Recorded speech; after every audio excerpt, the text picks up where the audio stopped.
Thank you. And I call Jim Allister. Thank you, Mr. Speaker. This statutory instrument marks a seminal moment in this Assembly, and for me, a most disturbing moment, and a moment which, frankly, should be equally disturbing to anyone with any fidelity to the Union of the United Kingdom of Great Britain and Northern Ireland. Because contrary to what some Unionist members of this House read from their weekly paper press release, this is not a statutory instrument which is merely technical and making no policy change. This is a statutory instrument which signals a fundamental change in the manner in which we are to be governed, because this statutory instrument amends the statutes of the United Kingdom in these subject matters to require the Minister to make such orders as are necessary by the relevant protocol.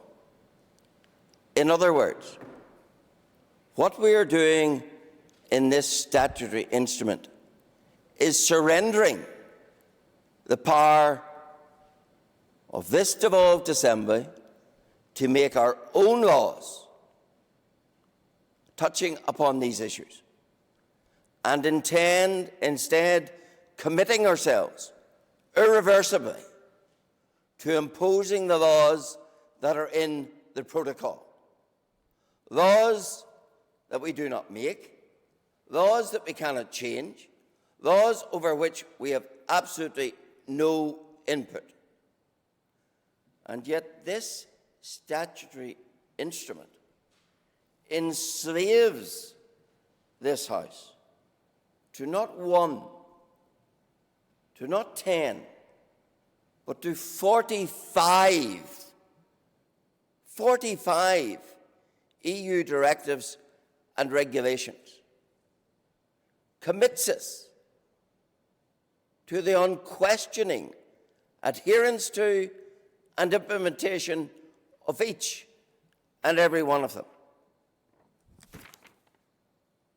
Under the Public Health Act 667, we impose unalterably 11 EU directives and regulations.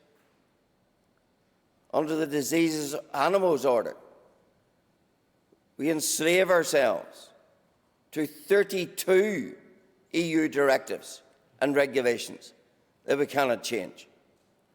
Under the Welfare of Animals Act, we subject ourselves to 2 EU directives that we can never change.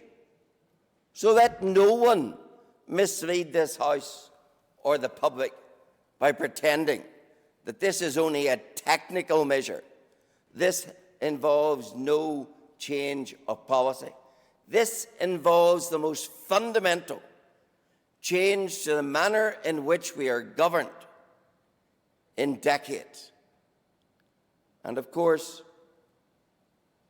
it says to us that no longer will this House, no longer will a minister of this House decide what the legislation governing these subjects is, but we will be bound, chained to 45 EU directives and regulations that we cannot change.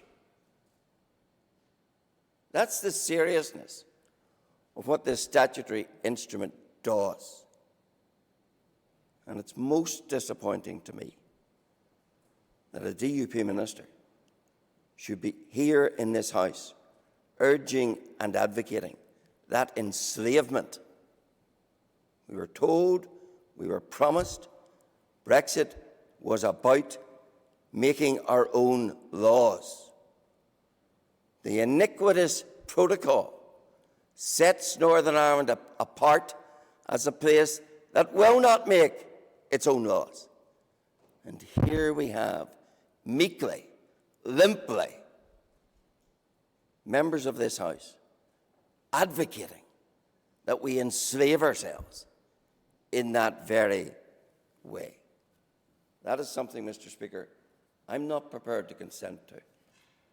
So when the opportunity arises, I will seek to give this House the opportunity to vote against this enslavement, because to me it is utterly retrograde, appalling measure which separates us from the United Kingdom, which deprives us of the right to make our own laws on these subjects, which underwrites the annexation of Northern Ireland into the orbit of the EU by subjecting us under the Annex 2 of the protocol to these 45, of which there are many more scores to come, because under Annex 2 there are over 300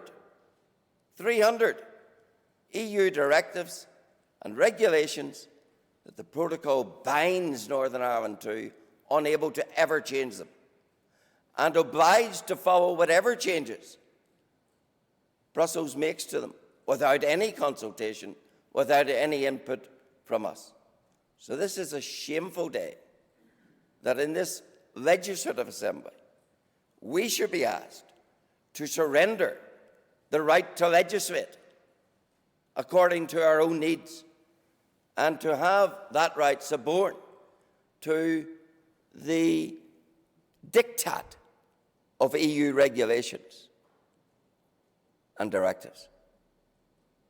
Strip away all the fancy words, and that's what this statutory instrument is about.